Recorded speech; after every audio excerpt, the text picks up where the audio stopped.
10-second security tip. Go. I had a friend who put this off for too long and got burned by it. All you iPhone users, take 5 minutes, go to settings, passwords, and change all those weak and compromised passwords now before it's too late. It's time to begin the CISO Security Vendor Relationship Podcast.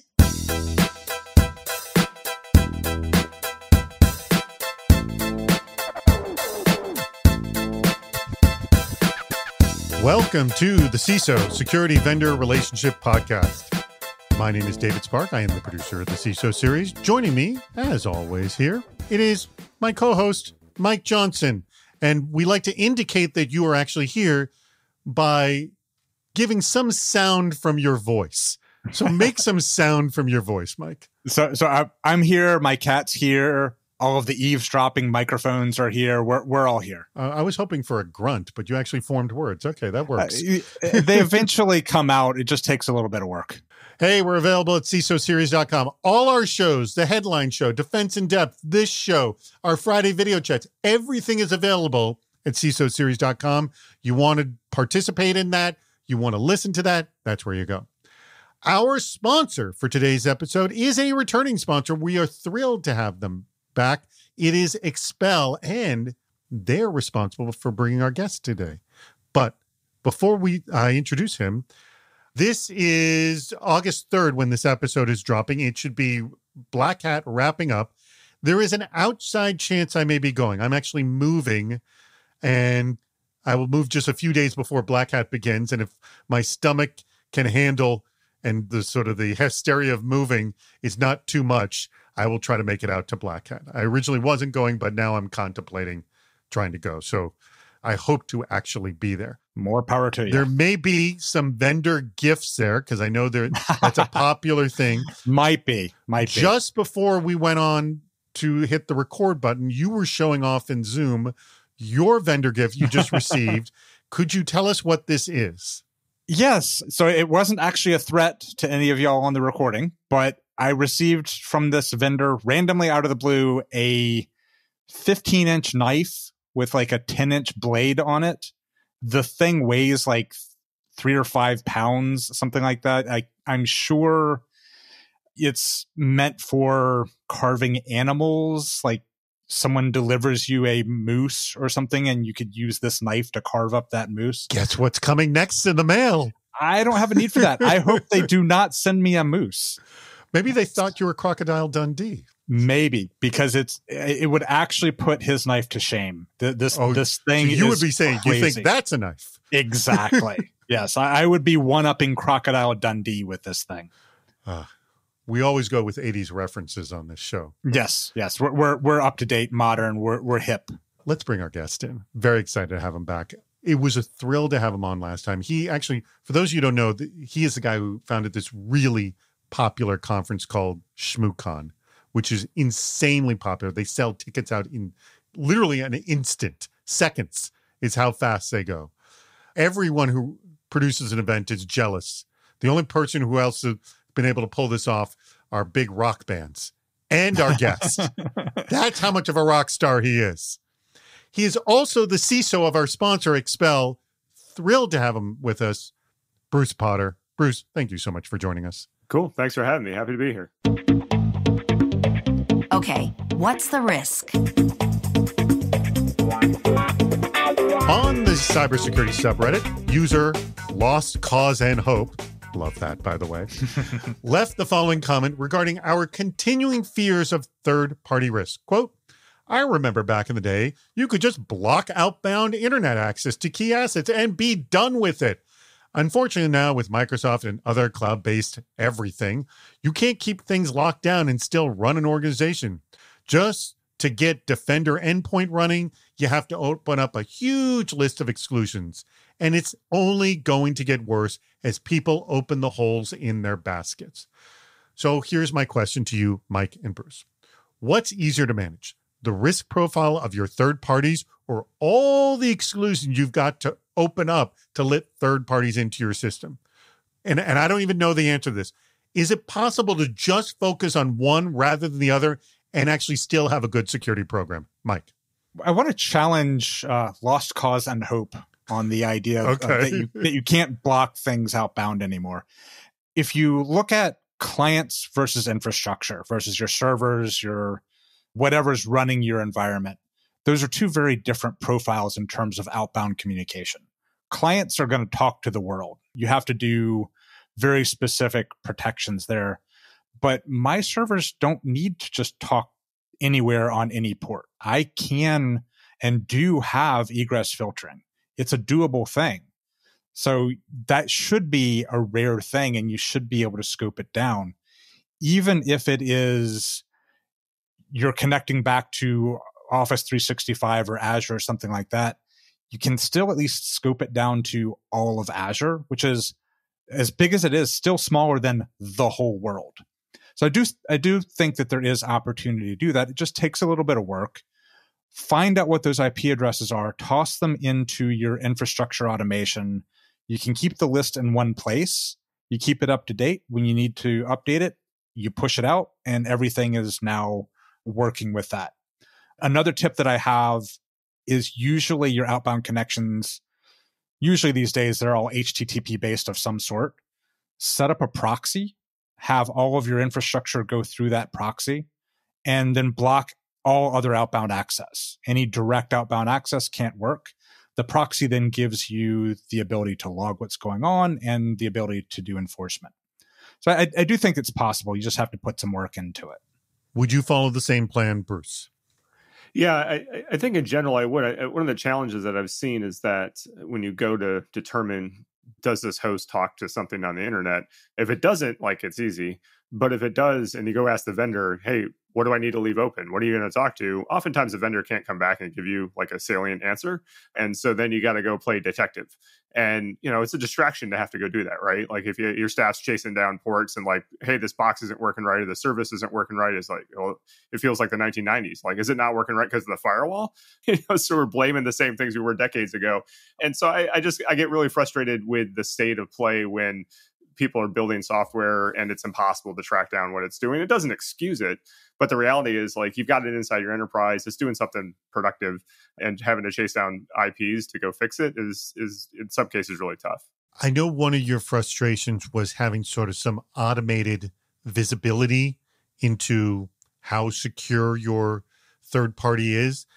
There are players out there that give a score and a rating to it, but how automated is that? And that's just sort of a current state?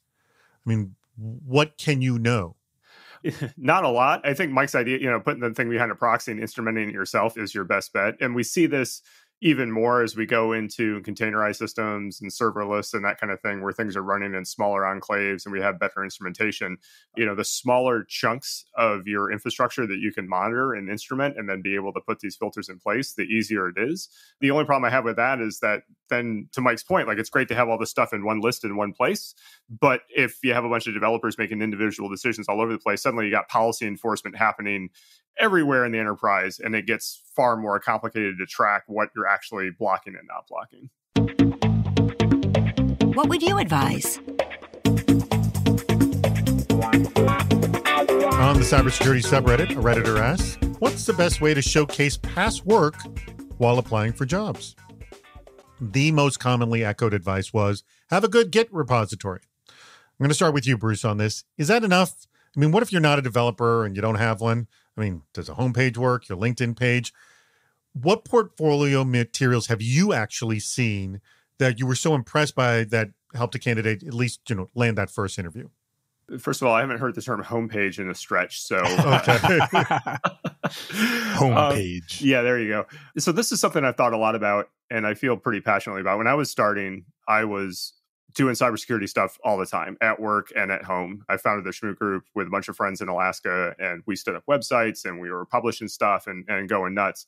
And I realized later that I had spent a huge chunk of my young adult life doing work for free, right? And building my own name for myself and all that kind of thing, to the expense of my personal life. And I started a family very young. My first child when I was 22. Well, my wife had her first child. I was 22. And thanks for explaining that to us. Yeah, just making sure that we're all clear. And it really was shocking, like how immersed I got and didn't realize it. And so I struggle a lot with how much you should spend on building that kind of brand and portfolio, and how much you should spend like doing the things in life that you actually want to do. And when it comes to like what impresses me in the process of recruiting and talking to someone, if someone can clearly articulate, like, here's a thing that I did, here's a thing I was responsible for, regardless if it was work or in their spare time, that's what I'm really interested in. I don't expect that they have a big online presence and all that kind of thing. What I really expect is they can articulate concretely, I did these things. And if there's no online record of it, so be it. Mike, what say you? And can you think of something that somebody impressed you, either by a story or something you saw that you brought them in for an interview? I think the ones that have impressed me are speaking at presentations. And what I have certainly done is certain conferences I really have a lot of respect for, ShmooCon being one of them. And I look at who speaks at those and I go, that's actually the kind of person I could use, could help enhance our team. And then I go do a little bit more research. And that's kind of the initial hook, as it were, to then go down the path of, well, where else have they presented? Are any of those presentation materials online? Can I really get a feel for them without ever talking with them, so that I know it wouldn't be a waste of their time for me to actually have a conversation with them? Well, that's a really good point, actually, presentations, because it makes it clear that they know how to communicate. Exactly. They know how to teach. And someone who can teach, who can present ideas to others, they've reached a point where they probably have internalized that knowledge themselves and can really bring value to a company, to an organization. May I also say, does your brilliant jerk radar go off also when you see these things? Sometimes. And you can really get a feel for someone when they're doing those presentations. You can look at how they're presenting. You can even look at some of the attitude. I generally would prefer someone who's a little bit pensive on the microphone rather than someone who is just super crazy confident, because it feels almost as an act at that point. I think that's a great point. And even the things that come out, like if they're belittling a user or, right, they never should have made that, that kind of thing is like an instant trigger where you're like, oh, you and I are going to view the world very differently. And if they say it on stage to 1,000 people, that they're going to say it when they're back in the office, right? It's time to play What's Worse? You know how this game's played, Bruce. I offer up two scenarios. They both stink. They are given to us from a listener. And you have to choose which one of these two horrible scenarios is worse. It's just a basic risk management exercise. Mike always goes first, and I always like it when our guests disagree with Mike. No pressure there. All right. I like these two scenarios, Mike. Get ready. Okay, great. Jonathan Waldrop from Insight Global, who's actually given us lots of good stuff in the past, he offers up these two scenarios. Scenario number one, you experience a breach because your security vendor successfully attacked your network to help sell their own product. Oh, gosh. Oh, I know. Hold on. Next one stinks too. Okay. You hear of a critical vulnerability and you ask your team to research to see if your organization is impacted. Your team says no. And then within a week, you are successfully attacked from that very same vulnerability. Which one is worse? So on the one hand, you've got an adversarial vendor. You've got someone who has no qualms attacking you just to try and sell things. So you've got a terrible relationship, not someone that you want to give money to. And frankly, if you're already giving them money to, you feel really bad about it. And then the other is your team is investigating. They're doing everything that they can. And they come to a conclusion that we're not vulnerable.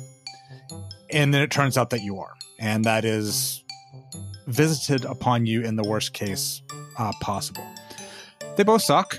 I think the reality is the latter, it probably happens to companies where you actually do that investigation. You can't find the evidence. You've done your due diligence. You've really tried. You've worked your ass off. You've worked your bleep off in order to show that you're not vulnerable. Like that. You don't bleep yourself after you actually say the word. I thought I'd give it a shot. We can get by with that word on this show. Okay, that word is okay. Good. Yeah, we don't And by the way, we do have to bleep explicit things, which we are a non-explicit show. Yes. Go on. Well, that was what I remember because you've warned me about it before. Yes, we can actually get in trouble for these things. Yes. Let's not do that. I don't want to get in trouble. Go ahead. So, frankly, I would kind of prefer having the team who's really working hard. They're really trying. And frankly, they just miss it. I So think you're being the worst far kinder. scenario, You don't think that your team's a complete screw up and they realize, like, why didn't you catch this? I feel if my team's a complete screw up, then I've failed. Like, So is that worse when you fail? So, but at the same time, I'm human. My team's human. But I'm not assuming that my team is incompetent. I'm assuming I have a great team. They just made a mistake. And that's going to happen. So I think the adversarial vendor is actually the worst. Far worse. All right. I throw this to you, Bruce. By the way, Mike painted his team in a very, very rosy light in that second scenario. Yeah, for sure he did. And regardless of their competence, I think I'd still disagree with Mike. I think that in this case, in the first instance with the vendor, you have a named adversary who is admitted what they're doing. And from a response perspective, it's super clear what I'm dealing with, right? Like these folks came up, they tried to sell me a thing after they hacked me. I am 100% going to go after them with all force and solve my problem. If I get attacked on a vulnerability that we thought we were clean on, and it's just some random nameless person on the other side of the internet, I got a whole different investigation in my hand, right? They may not be domestic. There's all kinds of things that might be, and I'm blind and having to do normal IR. If I have to do IR when someone walks up and said, I'm the one who owns you, I think that's the better of the two possible outcomes. I agree with you, Bruce. I'm changing my mind. I agree with you. No, Yep. you can't. I've can't done change your mind. Bruce has convinced Bruce is me. right. You are Bruce is wrong. right. You got to stay wrong. Right. But I am a person who can admit when I'm wrong, and I'm doing so in this case. I was wrong. By the way, Bruce, you are the second example I've watched Bruce change his mind because of what the other guest said. So, by the way, I believe it was Adrian Ludwig over at Atlassian who did it to you before. Yep. So, I'm in good company. That's good. Yep. Pretty impressive, Bruce. Good job. Please, enough. No, more. Our topic today is a timely one. Well, sadly, it's always a timely one. Mm-hmm. I'm saying, we're recording this in June and it's coming out in August. And I think I feel safe to say that it's still a timely one in August. It's been solved. It's been solved. So, how much egg would be on our face if by August the issue of ransomware has been solved?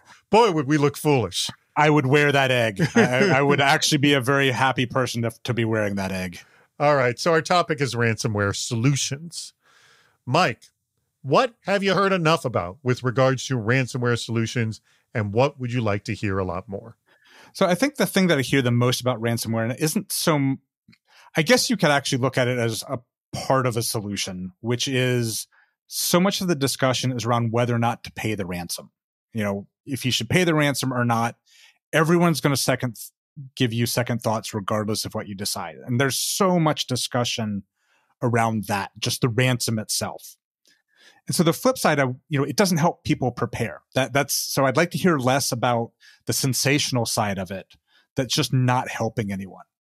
What I'd like to see more of is discussion around actionable capabilities, things that companies can actually do to make them resilient to current ransomware. Ransomware is different than the way it was the last time Bruce was on the show 2 years ago.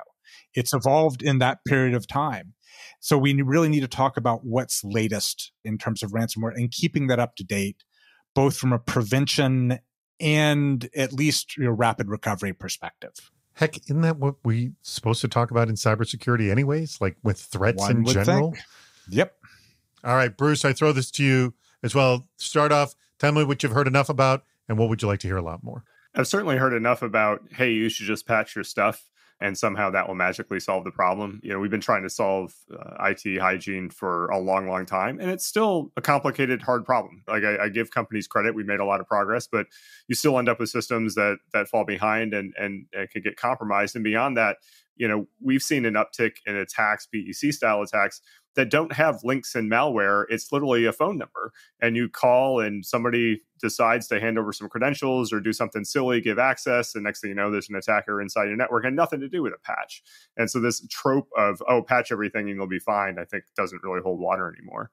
What I'd like to hear more of is really how to deal with, from the moment that you detect it, how do you stop it from getting worse and deal with the remediation activities? Because I think to your point, ransomware has changed quite a bit over the last few years. It was not that long ago that basically the payloads would land and it would just start encrypting things and roam around and find shares. And there was no human really involved in the matter. It would phone home and some human would start to get involved and figure out how to get paid. But, what we're seeing now as the stakes have gotten higher is a lot longer dwell time from adversaries between the time of initial access and then when they actually commit the deed and go encrypt everything. And so that recon period is when they're discovering, like, where are we? What do we have access to? How much do you think we can get for this? Oh, it's a water plant. Oh, it's a shipping organization, whatever it is. And they're getting in there. They're manipulating the backups. They're manipulating credentials, doing all the things before they flip the switch.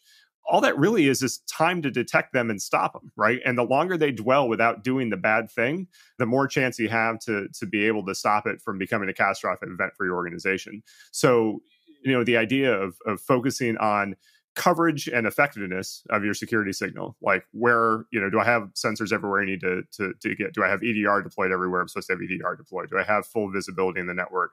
Is my SIM ingesting everything it's supposed to ingest? Is my MDR getting all the signal that they're supposed to get?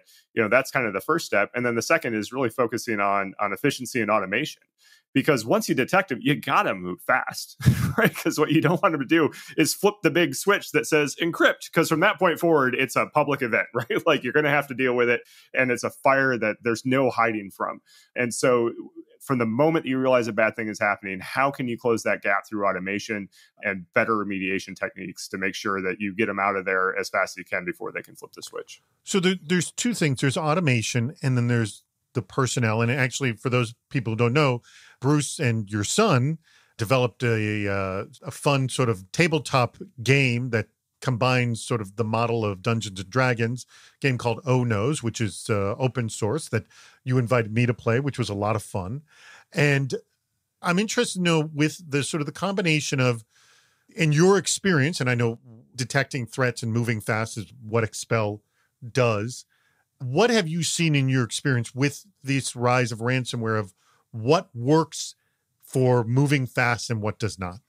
I think that the biggest key is to get the human out of the way as much as possible. If a lot of times there's still the judgment call of like, hey, a bad thing is happening, and the human has to make the final judgment, like, this is actually a bad thing. But when it comes to getting all the investigative actions and building up to the moment that the human has to make that decision, like, get them away from the consoles, get them away from having to dig through things manually. The thing that we do is everything we do is via API and automatically fed to our analysts so that they can just get all the information at once, make a decision quickly, and then press the big button to start the remediation process. And so, I still believe firmly, like, the humans need to be in the loop, but only for that little decision to say, yeah, this is really a catastrophic thing, and then let the robots do everything else. And that's where we've really seen the most success, because the adversaries they're not dumb. And if they realize that they've been had, they're just going to try to be faster than you, right? And they have pretty good C2. And so if you're not eradicating them quickly, they could still flip the switch and cause a really bad day for you. Can I dig a level deeper on this automation part? Sure. What is the element of automation that you have found to be the most critical? So I think that the first is around the harmonization of security signal to be able to get to the point to say, like, this is a high fidelity alert. That there's all this noise in your enterprise and all these things that you could look at. This is a thing that you really need to look at. So just digging through that chaff to get to the point where a human gets involved. And then the second thing is really the automation around the investigative actions, because any incident that you're investigating or alert that you're investigating is an experimental science, right? You have a hypothesis. I think this is what's going on, and I want to test that hypothesis. And so I want to be able to, like, pull process lists and user records and when this person's logged on and where they've logged on from. And by and large, analysts do those things repetitively all day long, and there's no reason for them to do it. Like, the system should just present them with all that information when it comes to performing those investigative actions.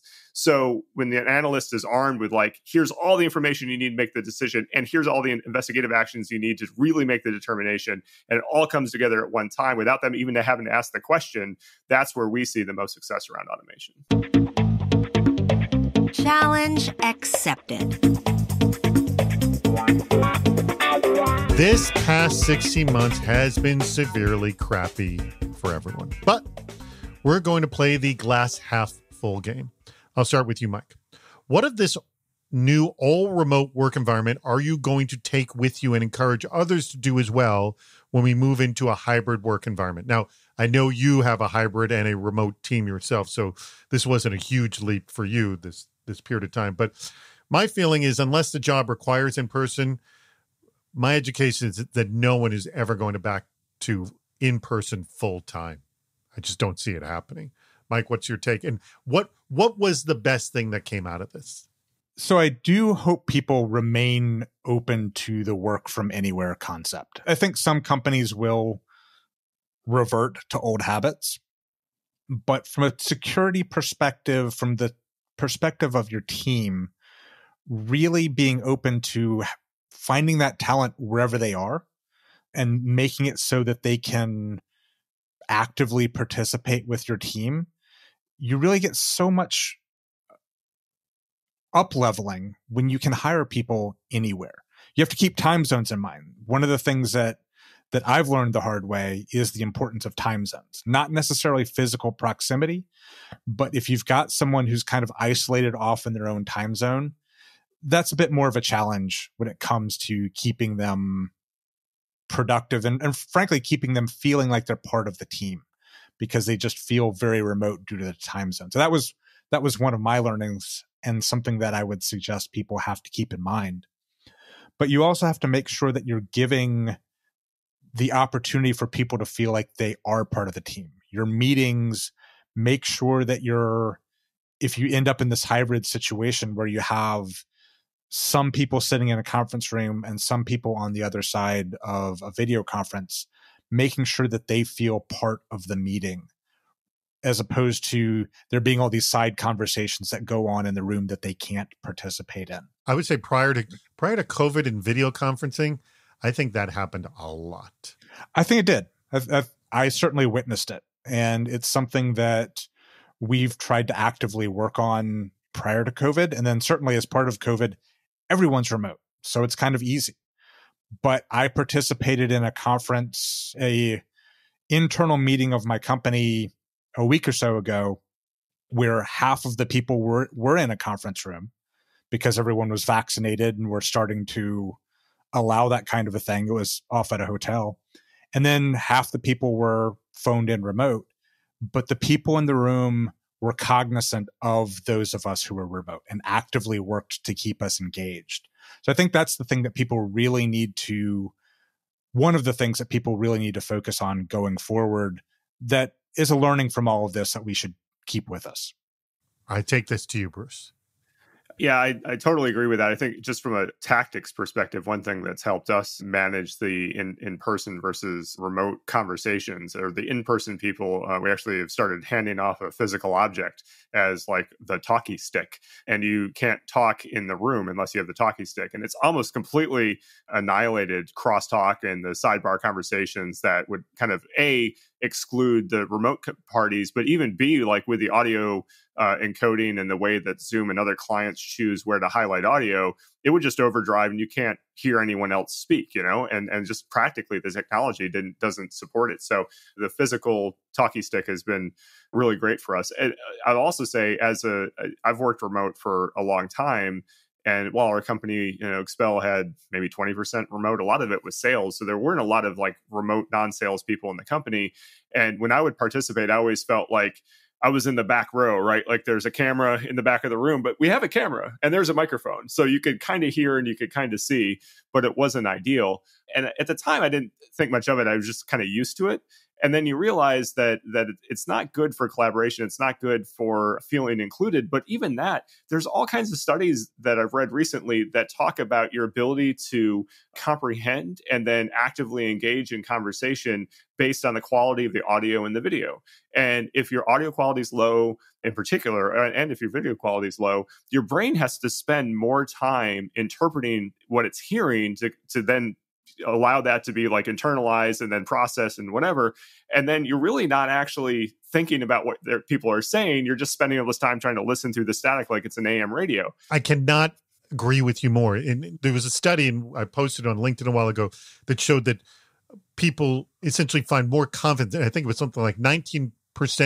They more agree, if you have good quality audio, they more agree with you with good quality audio. And it's one of the things we kind of stress quality audio on this program. And so I swear, if you have not during this pandemic purchased a external wired microphone, not Bluetooth, they're awful. Just purchase one.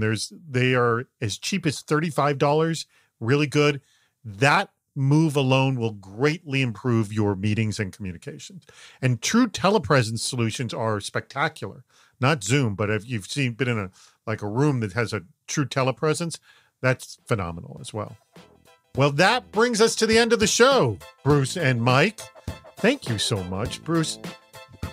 As I predicted yet again, give myself credit, you were phenomenal. Thank you. I love when I'm sort of genius in that, and being able to identify guests who are going to be really good and taking full credit for that. I want to thank your company, Expel, for sponsoring this very episode. And I really loved the conversation that we had on ransomware because, honestly, we could make an entire show on ransomware. This topic is so rich and sadly making mainstream news constantly. And we report it all the time on our Headlines News show. But just the need to respond fast. I cannot agree with you more on that. That is key. Anyways, I'm going to let you have the very last word. And also, I always ask, are you hiring? So make sure you have an answer for that. But first, Mike. Bruce, thanks for joining us. I always love when I have the chance to sit down and have a conversation with you. I always learn so much. And so thank you for that opportunity to sit down and have the conversation. I also want to go back to your discussion on ransomware. And I wanted to highlight your point about companies really needing to focus on the coverage and effectiveness of their controls and really zooming in on that as top priority. So that's a great tip for people to spend time on. It's not easy, but it's worth it. So thank you specifically for reminding our audience of that. But in general, thank you for coming on the show, sharing your insights, your experience, your knowledge with our audience. I really appreciate it. Thank you. Bruce, are you hiring? Any last comments? And if Expel is making an offer to our audience, we'd love to hear it, or how they can connect with you or learn more about Expel. Go ahead. Sure. Yeah, we're definitely hiring. We're continuing to grow. Things have been going real well for us lately. So we were in the upper right quadrant of the Forrester Magic Quadrant. So that has been a good thing for us, which causes us to hire, which is nice. I think that people that know me know I'm pretty passionate about cybersecurity. I'm here trying to do the right thing and help everybody that I can. I really like Expel and what we're able to do with our customers and make their organizations better. And in particular, things like ransomware, where we can, find the adversary quickly, get them out quickly, and get you back on to doing what you need to do, which is making your organization more secure. So if you're interested in something like that, reach out to us. You can find us at expel.io, and we're happy to have the conversation. Awesome. Thank you so much, Bruce. Thank you, Mike. And thank you, our audience. As always, I greatly appreciate your contributions. Go ahead, send in some more bad ideas. And by the way, if you agree with me that Mike doesn't have the right to change his answer, please pipe up in the comments, because it's what game just someone says, oh, I'm going to change my answer because of what the other person said. That doesn't. Those are the best games. No, that doesn't fly at all. Those are the best ones. I think Bruce called you out. Thank you very much, Bruce. Thank you, Mike. Thank you, audience, for contributing and listening to the CISO Security Vendor Relationship Podcast. That wraps up another episode. If you haven't subscribed to the podcast, please do. If you're already a subscriber, write a review. This show thrives on your input. Head over to CISOseries.com and you'll see plenty of ways to participate, including recording a question or comment for the show. If you're interested in sponsoring the podcast, contact David Spark directly at david@CISOseries.com. Thank you for listening to the CISO Security Vendor Relationship Podcast.